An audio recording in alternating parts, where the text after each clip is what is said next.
Estimados hermanos, pedimos disculpas por el corte en la transmisión involuntariamente.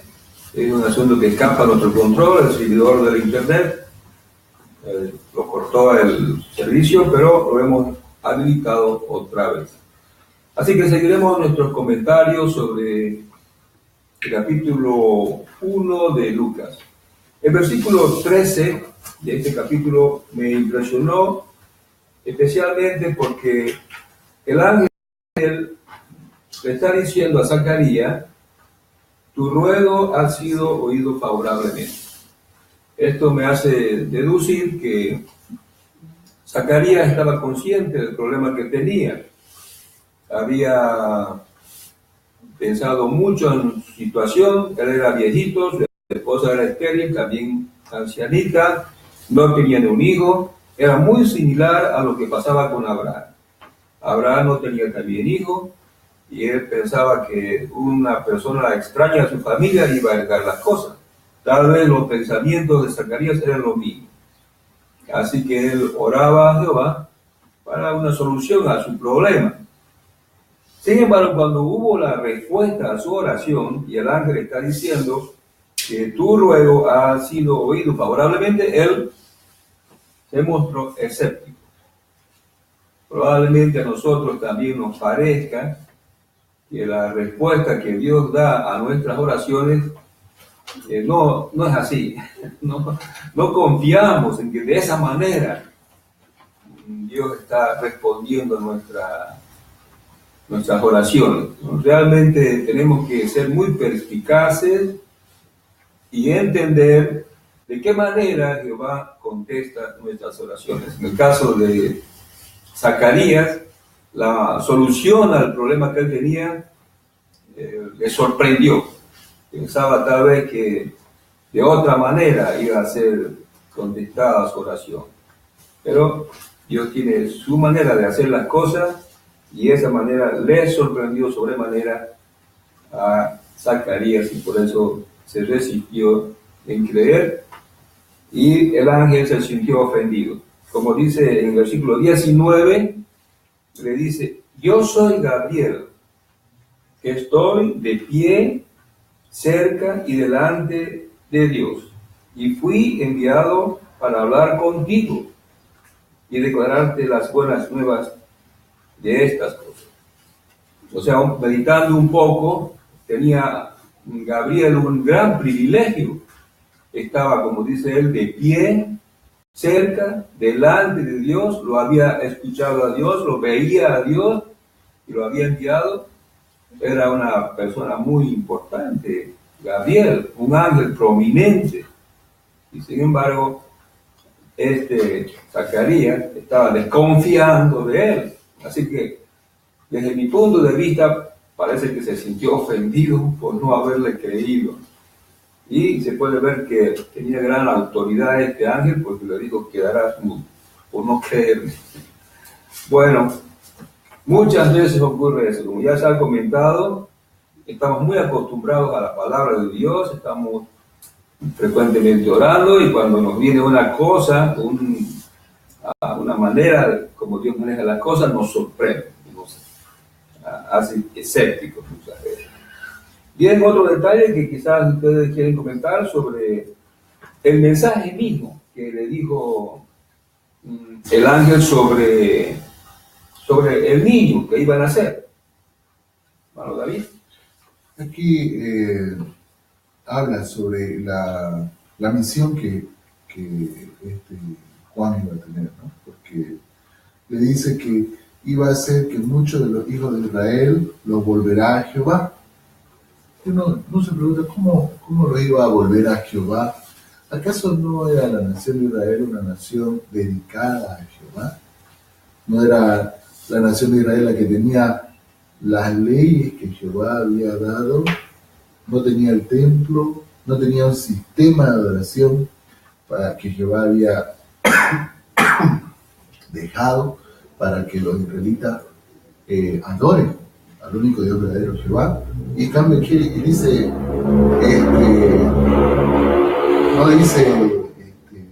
no está haciendo alusión a un grupo de personas de Israel, sino dice Dice, a muchos de los hijos de Israel los volverá a Jehová. De hecho, ¿no? Tú también irás delante de él con el espíritu y poder de Elías, para volver los corazones de padre a hijo y los descendientes a la sabiduría práctica y los desobedientes, disculpen, a la sabiduría práctica de los justos, para alistar para Jehová un pueblo preparado. O sea, parece ser que con estas palabras el ángel le estaba afirmando que el pueblo de Jehová, Israel, se había alejado de su Dios. Y eso lo podemos confirmar luego más adelante cuando ya vemos la vida de Jesucristo, porque Jesucristo les dice, ¿no? Específicamente les dice a los fariseos, ¿no? Que ellos estaban poniendo cargas muy pesadas sobre el pueblo, ¿no? Cuelan mosquito, dice el aleluya del camello. O sea, estaba mostrando de que todo el sistema que se había formado alrededor de los mandamientos de Jehová Dios, que el hombre había puesto más allá de lo que Jehová había hecho, había distorsionado lo que la ley quería para el pueblo. Y entonces estos líderes religiosos del tiempo de los judíos estaban apartando al pueblo de Dios, ¿no?, del lado de Jehová. O sea, lo habían alejado, ¿no?, con sus tradiciones, con sus creencias, con sus propias facciones. Y entonces iba a venir Jesucristo a un pueblo como ese que no estaba preparado, pero viene Juan primero para hacer que estas personas del pueblo de Jehová, de Israel, se vuelvan a Jehová y vuelvan de nuevo al origen, a lo que Jehová había mandado, no a las tradiciones humanas o a las ideas de estos pensadores que creían que de esta o esta manera se debe actuar con la ley, no, sino a que el pueblo de nuevo se acerque a la ley, como dijo Jesucristo, ¿no?, a la misericordia y a la justicia, porque eso es lo que Jehová Dios quiere, ¿no? Muy bien. ¿Y por qué sacó alusión el ángel a Elías? Porque dice que en versículo 17 irá delante de él con el espíritu y poder de Elías. ¿Qué hizo pues Elías? ¿Quién era Elías? Muchas cosas ahora nos vienen a la mente cuando vemos este nombre aquí, ¿no? Elías. Vamos, David. Elías fue un profeta muy prominente y poderoso, realmente poderoso, ¿no? Porque él apareció en el Israel de las 10 tribus, ¿no? No en el Israel de Judá y Benjamín, de las 2 tribus, sino en el Israel de las 10 tribus. Ahí se enfrentó al rey, y específicamente se enfrentó a Jezabel, la reina, que lo quería matar. El pueblo de Israel, en el tiempo en que Elías apareció, se había alejado tanto de Jehová Dios que tenía sacerdotes de Baal y le sacrificaban a Baal sacrificio. Y entonces Elías, por ejemplo, en una ocasión dijo que se iba a cerrar el cielo. 3 años y medio se cerró. Y él oró a Jehová Dios y el cielo se cerró. Hubo una sequía por 3 años y medio hasta que llegó el momento en que se enfrentó él y con los sacerdotes que servían a Baal. Y en esa ocasión quedaron en que iban a pedirle a su Dios que haga fuego en un sacrificio que ellos habían puesto, pero que no habían prendido fuego. Los sacerdotes de Baal intentaron una y otra vez durante varias horas que Baal queme ese sacrificio y nunca pasó. Y Elías se mofó de ellos y después de eso Elías oró a Dios, y en el momento en que oró a Dios cayó fuego del cielo y consumió el sacrificio. Esa acción que ocurrió hizo que el pueblo de Israel empezara, se volviera a Jehová, porque mismo que Elías había dicho, ¿no?, si es Jehová Dios verdadero, vaya tras él, pero si es Baal, vaya tras él, pero no estén cojeando. Con esta demostración se hizo evidente que el pueblo de Jehová Dios, que el Dios verdadero era Jehová. Entonces Israel tomó una acción contra los sacerdotes de Baal, ¿no? Y en ese momento, debido a que estos sacerdotes estaban adorando a un Dios falso, los israelitas mataron a los sacerdotes y tomaron acción para volverse, ¿no?, a Jehová. Entonces esto muestra la actitud que tenía Elías como profeta, ¿no? Una de las cosas que él había hecho y para poder hacer, como dice acá, que el pueblo de Jehová, que el pueblo de Israel vuelva a Jehová, ¿no? Por eso es que aquí lo compara, le dice que irá delante de él con el espíritu y poder de Elías. Muy bien, gracias hermano. Obviamente no estaba resucitando Elías, sino que iba a tener las mismas actitudes, un gran valor para enfrentarse a los líderes y denunciarlos como corruptos, como a personas que se habían alejado de Jehová y habían conducido a la gente al error. Muy interesante lo que dice el ángel. Bien, quizás ahora podemos ir a la otra sección, desde el versículo 24 hasta el versículo 45. Ya vamos hablando acerca de el anuncio que le hace Gabriel a la Virgen María. ¿Quién quiere comentar sobre esta partecita? ¿Cómo recibió María al ángel? Oye, su mensaje. Aunque ya se comentó algo sobre eso.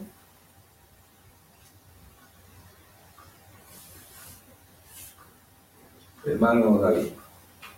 Aquí María se turba, dice, ¿no? ¿No es cierto? Pero el ángel le dice que no tema, porque había hallado favor a Dios, no había hallado favor con Dios, le dice. Esas palabras seguramente que el ángel le dijeron a María la calmaron y seguramente la regocijaron, porque ¿quién no quiere tener el favor de Dios, no? Y que se lo diga todavía a un ángel que ha tenido el favor de Dios. Y luego empieza, ¿no?, a decirle lo que iba a pasar con el hijo que iba a tener. De las cosas que a mí me llamaron mucho la atención de esta charla es que cuando era yo muchachito, siempre me preguntaba por qué razón era que Jesús, que había nacido de una mujer imperfecta, no fue imperfecto por él, ¿no? Porque él era perfecto en todo sentido, ¿no? Entonces, el versículo 35 dice, ¿no?, en respuesta el ángel le dijo: Espíritu Santo vendrá sobre ti y poder del Altísimo te cubrirá con su sombra. Por eso, también lo que nace será llamado Santo Hijo de Dios. Entonces, aquí mostramos que en la concepción de Jesucristo y en la misma formación de su ser, estuvo Jehová Dios metido, ¿no? O sea, con su Espíritu Santo estuvo formando este ser, haciéndolo formarse en la matriz de María, impidiendo, por tanto, que cualquier imperfección que pudiera haber tenido María se haya pegado como herencia a que era Jesucristo, por cual, cuando nació, llegó a ser llamado Santo y Hijo de Dios, ¿no? Y aquí nos muestra de nuevo, como dice, él había dicho, se puede ver anteriormente, nada de lo que Jehová diga es imposible. O sea, cuando él dice algo, se cumple. Y cuando él quiere hacer algo, lo hace. Y no, nosotros tenemos que tener fe de que él lo puede hacer, lo va a hacer como él desea hacerlo. No se puede uno desviar o puede hacer que la palabra de Dios se cambie, ¿no? Jehová Dios dice que va a ser así, así va a ser, porque él tiene el poder para hacerlo. Muy bien, excelente. A mí me impresionó mucho lo que el ángel le dice en el versículo 35, dice que será llamado Santo Hijo de Dios. Si Jesús fuera Dios, entonces aquí era la mejor oportunidad para decir que será llamado Dios Hijo. Claro. Y así estaba muy claro que Jesús era igual que Jehová, era parte de una Trinidad.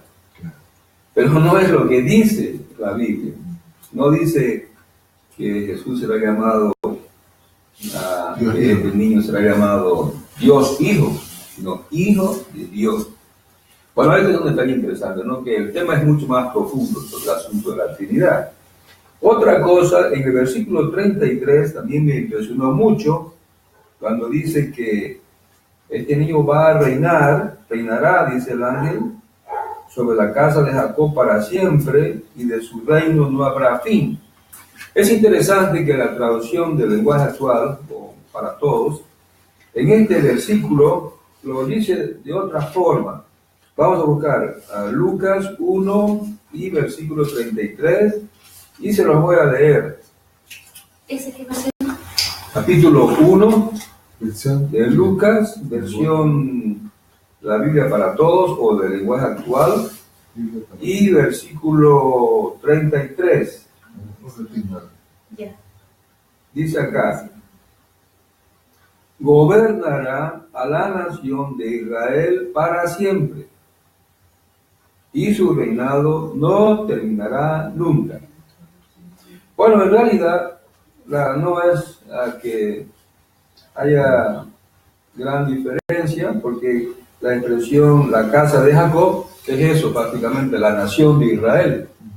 Solo que aquí en la traducción que estoy leyendo aclara que es la nación de Israel. Meditando un poco sobre este versículo, han pasado 2000 años.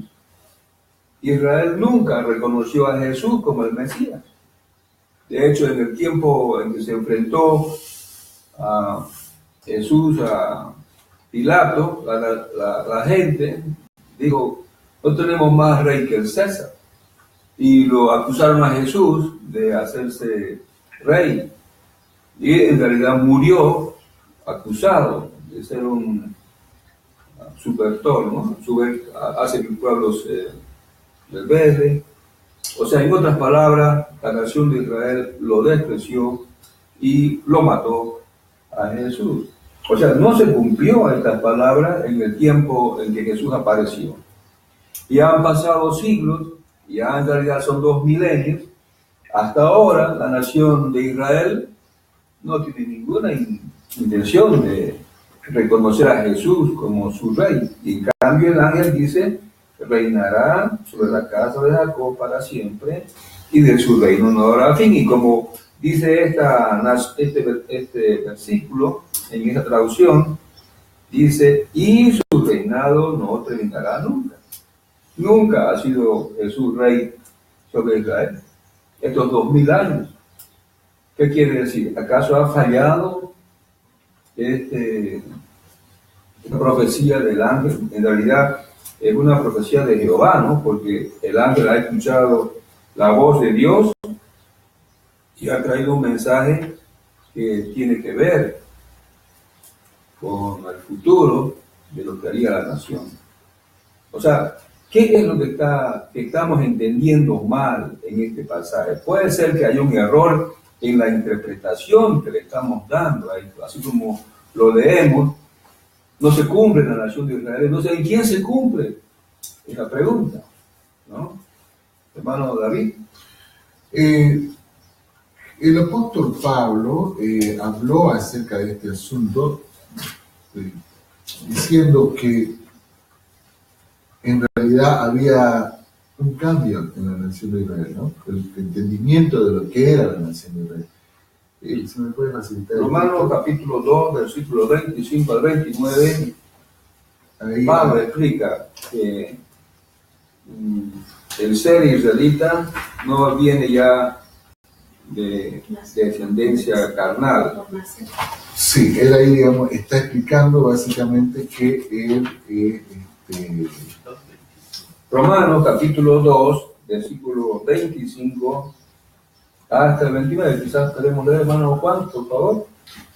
La circuncisión en realidad es de provecho solo si practicas ley, pero si eres transgresor de ley, tu circuncisión ha llegado a ser incircuncisión. Por eso, si el incircunciso guarda los justos requisitos de la ley, su incircuncisión será contada por circuncisión, ¿no es verdad? Y el incircunciso, que lo es por naturaleza al llevar a cabo la ley, te juzgará a ti, que teniendo su código escrito y la circuncisión, eres transgresor de ley. Porque no es judío el que lo es por fuera, ni es la circuncisión la que está fuera en la carne. Más bien, es judío el que lo es por dentro, y su circuncisión es la del corazón por espíritu, y no por un código escrito. La alabanza de ese viene no de los hombres, sino de Dios. Así es. Aquí, por ejemplo, ahí él está hablando acerca de que, en primer lugar, ya la diferencia esa que se marcaba entre los israelitas y los que no eran, la circuncisión, ya no existía porque había otra forma de llegar a ser israelita, no la circuncisión de la carne, ¿no? La circuncisión del espíritu. Pero también él explica que existe ya un nuevo Israel, ¿no? Él dice que hay dos Israel, que lo que había pasado, estaba pasando con lo que había pasado era un cuadro profético, y él habla que hay un Israel de arriba. Entonces él mostrando que hay un cambio, no solo debido a lo que él dice, sí, no, creo que está en no recuerdo el texto, pero también lo que dijo Jesucristo cuando le dijo a los fariseos, le dice, y a los líderes religiosos, le dice que le iba a ser quitado el reino, ¿no? Mateo 21:43. Ahí está, ¿no? No podemos leer ese versículo. No, Mateo 21:43. Que Israel iba a dejar de ser el reino de Dios, y que otro pueblo iba a recibir ese privilegio. Ese. Mateo capítulo 21, 43. y versículo 43. ¿Quiere leer, por favor? ¿Usted? Por eso les digo, el reino de Dios les será quitado a ustedes y será dado a una nación que produzca sus frutos. Ahí está. Entonces, aquí, por ejemplo, Jesucristo mismo muestra de que la nación el reino del que estamos hablando justamente ahorita en Lucas, porque Lucas habla y dice que dice así, ¿no? Reinará sobre la casa de Jacob para siempre. O sea, está hablando de él, porque Jesucristo era el rey que iba a reinar sobre la casa de Jacob, y él dice, el reino de Dios les será quitado a ustedes. O sea, básicamente él estaba diciendo de que él ya no iba a ser el rey de Israel, no iba a ser este rey que no era algo literal, o sea, la profecía que estaba aquí diciendo el ángel, ¿no? Jesús la está explicando al decir que él se iba a ver otra nación, una nación que iba a dar sus propios frutos. Entonces ahí podemos ver que el entendimiento de que Jesucristo iba a reinar sobre Israel o sobre la casa de Jacob para siempre, no se refiere a que iba a reinar sobre los israelitas carnales, o sea, o actuales, ¿no? Para siempre, o de la nación de Israel de ese tiempo para siempre, sino se refiere a otro Israel, ¿no?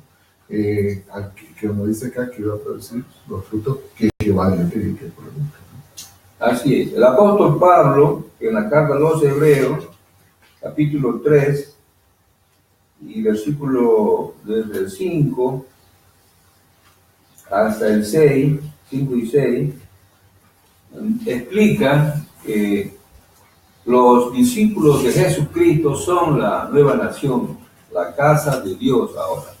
Es verdad que por muchos siglos Israel fue el pueblo de Dios, pero cuando vino Jesús cambió la situación, y ahora vemos que el nuevo Israel, el Israel de Dios, son los discípulos de Jesucristo. Vamos a ver este versículo. Hebreos capítulo 3, versículos 5 y 6. ¿Quién está de este versículo? Juan. Y Moisés como servidor fue fiel en toda la casa de aquel como testimonio de las cosas que habían de hablarse después. Pero Cristo fue fiel como hijo sobre la casa de aquel. Nosotros somos la casa de aquel, si mantenemos fuertemente así de nuestra franqueza y expresión y nuestra jactancia respecto a la esperanza con firmeza hasta el fin. Como dice aquí el versículo 6, Pablo está diciendo, nosotros somos la casa de aquel. Cuando dice nosotros, no se está refiriendo a nosotros como israelitas carnales, sino está refiriéndose a los que son discípulos de Jesucristo. Son la casa de Dios, ahora la casa de aquel, del pueblo de Dios. El reino de Dios ahora está en manos de su Hijo Jesucristo. De hecho, en la carta a los Colosenses, podemos buscar ese texto, Colosenses capítulo 1 y versículo 13, Pablo habla de que los cristianos han sido transferidos al reino de Dios. Vamos a buscar el texto. Colosenses capítulo 1 y versículo 13. Hermana Margot, por favor, fuerte. Él nos libró de la autoridad de la oscuridad y nos transfirió al reino del Hijo de su amor. Aquí está claro, ¿no? Está hablando de Dios que nos ha librado, dice, de la oscuridad y nos transfirió al reino del Hijo de su amor. O sea, obviamente está hablando de un gobierno que Jesús está ejerciendo sobre todos los que son los discípulos. Y la verdad es que estos casi 2000 años que han pasado, Jesucristo ha gobernado sobre todos sus discípulos. Y es un gobierno de amor, porque Jesús mismo dijo que el que me ama me va a obedecer, observará mi palabra. O sea que nosotros no somos discípulos de Jesucristo porque pertenecemos a una denominación, porque hoy hay muchísimas denominaciones en toda la tierra, como dice una estadística, son 36.000 grupos que se dicen cristianos. Y muchos están convencidos de que son cristianos porque pertenecen a una denominación, cualquiera. Pero no es así. El que uno sea obediente a Jesucristo es lo que lo hace súbdito del reino de Cristo. Vamos a buscar ese pasaje donde dice que la obediencia es la marca identificadora. Podemos buscar eso en Juan, capítulo 14 y versículo 23.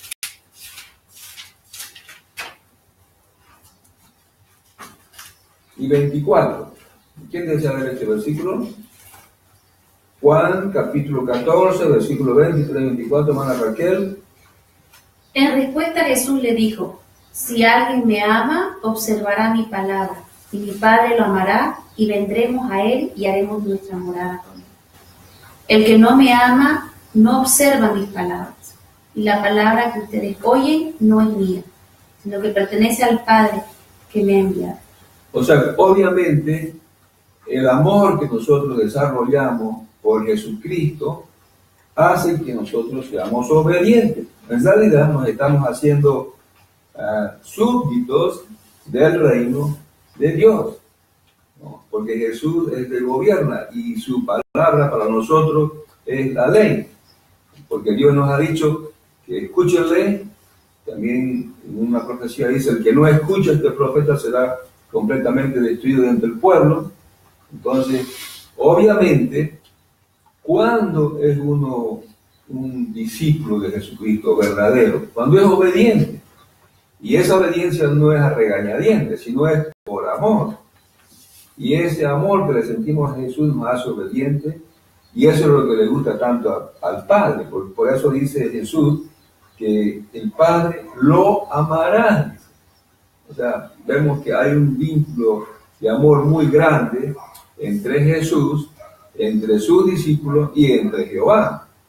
El lazo que nos une es el amor, ¿no? Obviamente, entre los propios discípulos también nos mostramos gran amor, y por eso en una ocasión Juan dijo que en esto conocerán que ustedes son mis discípulos si quieren amor entre ustedes. O sea, el vínculo que une a todos los que son del reino de Dios es el amor. Obviamente, eso ha ocurrido estos 2000 años. Los verdaderos discípulos de Jesucristo no se han matado, no se han odiado, no han participado en guerras fratricidas, porque somos hermanos y tenemos la misma fe. Y entonces no hacemos lo que hace el mundo. Así se puede diferenciar claramente entre los que son súbditos del reino de Cristo o de Dios y los que no lo son. Entonces, esa es la manera como debemos entender lo que dice aquí el ángel, que Jesús iba a reinar sobre la casa de Jacob. No está hablando sobre la nación de Israel, sino la carnal, sino está hablando sobre la nueva nación que iba a salir, que eran los discípulos de Cristo. Y su reino no tendrá fin. Obviamente, nosotros esperamos en el futuro que el reino de Jesús tome control de todos los asuntos de la tierra y así nunca terminará su gobierno. Viviremos bajo el gobierno de Cristo. Muy bien, hemos comentado estos versículos, quizás la última parte, versículo 46 hasta el final, lo que sucedió, lo que dijeron Zacarías, lo que dijo María sobre estos acontecimientos. ¿Algo más quieren decir? A mí me impresionó lo que profetizó Zacarías. En el versículo 67 habla Zacarías. Después de haberle dado nombre a su hijo, ya él habló y dice que por inspiración, como dice el versículo 67, Zacarías, su padre, se llenó del Espíritu Santo y profetizó. O sea, en este versículo, en esta parte, se puede notar que Zacarías entendía bien el papel que iba a desempeñar su hijo. Como él mismo dice en esta parte, será llamado, versículo 76, serás llamado profeta del Altísimo. O sea, no era el Mesías, lo entendía bien. Sabía que su hijo no era el Mesías, sino que iba a ir delante del Mesías. O sea, es un gran privilegio para su hijo, pero que su hijo iba a venir delante del Mesías. ¿Y por qué se debe entender así? Ustedes se fijan en el versículo 69, la palabra de Zacarías que dice: y nos has levantado un cuerno de salvación de la casa de David, su siervo. ¿A quién se está refiriendo aquí Zacarías? ¿A su hijo? Obviamente no, porque él, como sacerdote, era de la casa de Leví, de la tribu de Leví. Y no era como David, que era de la tribu de Judá. O sea que cuando habla de la casa de David, habla de la tribu de Judá. O sea que ese cuerpo de salvación del cual está hablando aquí Zacarías, no es su hijo Juan, sino es el Mesías. O sea que Zacarías llegó a entender muy profundamente el trabajo que iba a hacer su hijo. Solo iba a ser un profeta del Altísimo, profeta de Dios, que iba a venir a preparar un pueblo para la llegada del Mesías. Y es interesante que la traducción, esta traducción para todos, así lo hace entender. Está un poquito más claro, así que lo voy a buscar y lo voy a leer. En Lucas capítulo 1, versículo 67, y voy a leer unos cuantos versículos. El versículo 67 dice así: Zacarías, lleno del Espíritu Santo, dio este mensaje: alabemos al Dios de Israel, porque ha venido a salvarnos. Nos ha dado un Salvador muy poderoso, descendiente del rey David, su servidor. Esto lo había prometido hace mucho tiempo por medio de sus santos profetas, que él iba a salvarnos de nuestros enemigos y de todos aquellos que nos odian. Él dijo que sería bondadoso con su pueblo y se cumpliría su santa promesa. Él prometió a nuestro antepasado Abraham que iba a salvarnos de nuestros enemigos. Así podríamos servirle sin ningún temor y vivir solo para Él, practicando la justicia todos los días de nuestra vida. Y tú, hijo mío, serás llamado profeta del Altísimo, y tú irás delante del Mesías, preparando a la gente para su llegada. O sea, este último versículo 76 claramente define Zacarías entendió bien lo que era el trabajo de su hijo Juan. Iba a ser un gran profeta, iba a ser una persona que iba a venir a preparar el camino para el Mesías. ¿Algún otro comentario, hermano? Bien, si no hay nada más que decir, hermanos de todo el mundo, de esa ciudad, de toda Bolivia, de otras partes del mundo, hemos terminado hoy nuestra consideración. Vamos a dejar aquí nuestro estudio hasta el próximo domingo. Vamos a terminar esta hora de reunión haciendo una oración. Hermano David, por favor. Santo Padre Jehová que estás en los cielos, tú eres el único Dios verdadero y no hay nadie como tú. Tú todas las cosas que quieres las haces, pero siempre has hecho las cosas para la bondad de tu creación y para el bien de tus siervos. Nosotros ahora estamos reunidos para aquí aprender acerca de tu palabra y así también adorarte, alabarte, y estamos muy agradecidos que tú nos hayas permitido este momento para poder compartir y aprender acerca de ti y cómo tú manejas las cosas, cómo tú llevaste a cabo el hecho de que tu Hijo venga a la tierra y luego cómo Él ha dado su vida por nosotros. Te pedimos, Padre, que así como tenemos este momento, también hermanos en otras partes de la tierra puedan estudiar su Biblia, puedan leerla, así fortalecer su fe y su amor hacia tu persona, hacia tus mandamientos, porque nosotros queremos obedecerte, porque sabemos que todo lo que tú nos das y todo lo que los mandamientos que nos das son para nuestro bien. Pero vamos, Padre, que tu Espíritu Santo esté sobre nosotros, de manera que fortalezca nuestro amor, nuestra fe hacia ti, y así nosotros nos podamos defender de este mundo satánico. Te pedimos también que te acuerdes que somos seres imperfectos, que muchas veces pecamos contra ti debido a la inclinación de nuestro corazón pecaminoso. Por eso te rogamos que en tu misericordia te acuerdes y nos perdones.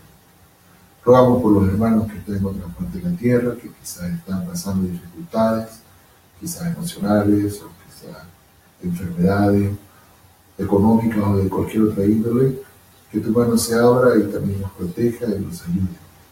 Todas las cosas te las vamos a pedir y te las pedimos siempre, mediante la sangre de tu Hijo Cristo Jesús. Amén. Amén. Hasta el próximo domingo, estimados hermanos y amigos. Esperamos que se conecten el próximo domingo.